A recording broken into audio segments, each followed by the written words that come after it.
I networked my way into voice acting for over 300 video games and anime with zero connections and without being a Nepo baby. A long time ago, I went on an audition for what many people would not consider a very cool job. It was narrating the audiobook of a novel called Dear Zoe, and I got cast for it because I cried during the audition, and the director said I was the only person who really connected with the text. Afterwards, the producer-director asked if I wanted to work on another kind of uncool job, which was English as a second language tapes. I said yes.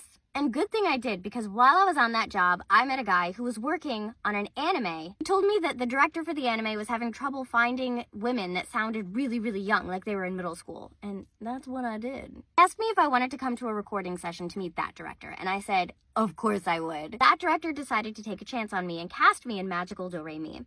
From there, I met producers at a company that was producing a ton of anime called 4Kids. They were producing all of the Yu-Gi-Oh series and also the Winx Club. They asked me if I wanted to audition for Yu-Gi-Oh! And the Winx Club, and I said, of course I would. That's how I got cast as Yubel in Yu-Gi-Oh! GX, Leo and Luna in Yu-Gi-Oh! 5Ds, and Kimura in the Winx Club. So all of a sudden, I was working on a ton of these anime shows in New York City. Then, in search of more opportunities, a couple years later, I packed up my car and drove across country to Los Angeles. A friend in the audiobook industry in New York gave me the name of an audiobook producer in LA. I emailed that producer, explained who I was, asked if I could take them out to coffee, and they graciously said yes.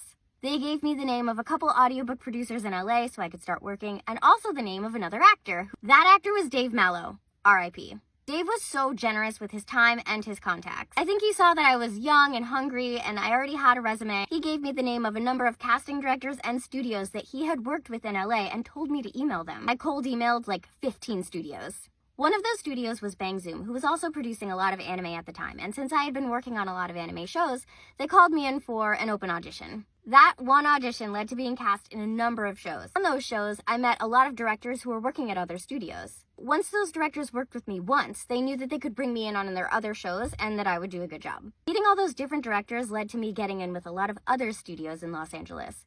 And I will say, this did not take like 6 months. This took years and years and years. Anyway, from that open audition, I was cast as Kyubey in Madoka Magica. The producers for Persona 5 were casting. They called me in to audition for Morgana because they said they wanted a similar voice to Kyubey. Long story short, I got cast as Morgana and was in Persona 5 games for like 7 years. Years later, after auditioning, I got cast as Galacta in Marvel Rivals. When I met the producers in person, they said, well, since you voiced a cat in Persona 5, we figured you could voice anything. That's how saying yes to maybe kind of uncool jobs, being pleasant to work with, and really just networking. I will say, this did not happen overnight, in a year, 5 years, or even 10 years. This spans like 20 years of my career.